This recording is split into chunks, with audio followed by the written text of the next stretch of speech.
হাড্ডিতে এত নরম কীভাবে হয়, আর স্বাদটা অনেকটাই ভালো স্বাদ লাগে আর কি। তারা খাইয়া হাসি মুখে যায়, তারপর তারা বলে খাবার অনেক ভালো হয়েছে। আদা দেই, রসুন দেই, জিরা দেই, ধনিয়া দেই, মরিচের গুঁড়া দেই। আজকে আমরা শুধু হাড্ডি আর মাছের ভর্তা। 600 গ্রাম ওজন বানা একটা নলি, এটা 500 টাকা পিস বেশি। মাটির চুলায় বিশাল কড়াইয়ে রান্না হচ্ছে গরুর হাড্ডি।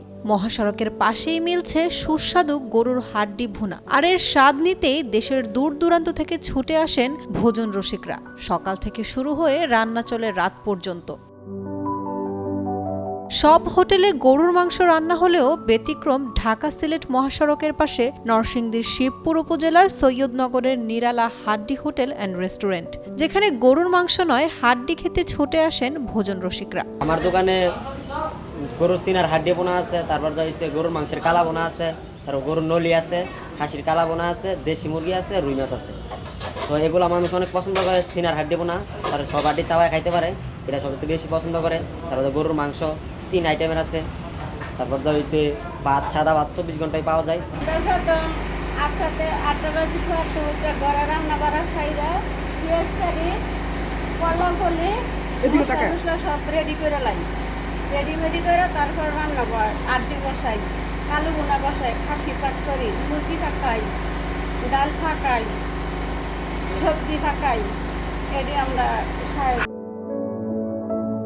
চুলা থেকে গরম গরম খাবার এনে রাখা হচ্ছে হোটেলে, আর অর্ডারের সাথে সাথেই পরিবেশন করা হচ্ছে গরম গরম খাবার। এখানে হাড্ডি ভুনা প্রতি প্লেট 180 টাকা, মাংসের কালা ভুনা 250 টাকা, গরুর নলি 510 টাকা এবং খাসির কালা ভুনা 300 টাকায় বিক্রি হয়। হাড্ডির বিষয় আসলে আমাদের বাসায়ও হাড্ডি পাক হয়, আর অন্য অন্য হোটেলে খাইছি, কিন্তু এই জায়গার হাড্ডিটা আসলে আমি নিজেই একটি মানে ইসের বিষয়, যে যেটাই হোক গালে দিলেই নরম হয়ে যায়, একেবারে তুষ্ট হয়ে যায়, খাইতে খুব টেস্ট লাগে।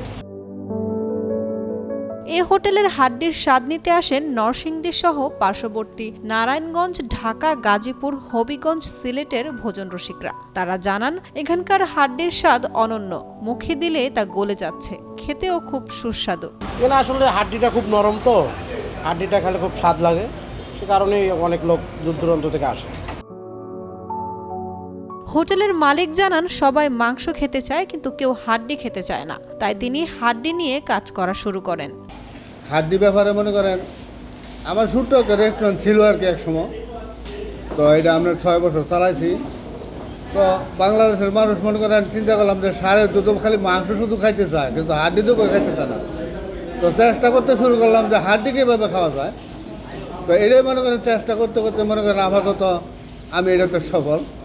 হাড্ডি মানুষ খাইতে পারে, বাংলাদেশে অনেক লোকে কয় আর হাড্ডি আবার খাওয়া যায় কেমবে, অনেক লোকে বলে যে হাড্ডি খাওয়া যায় কেমবে, তখন খাওয়ায় বুঝে আর দেখেন কীভাবে খাওয়া যায়। মুয়া দিলে হাড্ডি মুয়াতে বেরোতে হয় না, তাহলে কি খাওয়া যায় না বাজান? প্রতিদিন প্রায় হাজারো ভোজন রসিক হাড্ডির স্বাদ নিতে ভিড় জমায়। তাতে বিক্রি হয় 120 কেজি হাড্ডি, 50 কেজি কালাভুনা। এতে প্রতিদিন আয় হচ্ছে প্রায় লাখ টাকার উপরে। নরসিংদী থেকে সুজন বর্মনের পাঠানো তথ্যচিত্রে ডেস্ক রিপোর্ট। উর্মি আক্তার সোমা, কালের কণ্ঠ।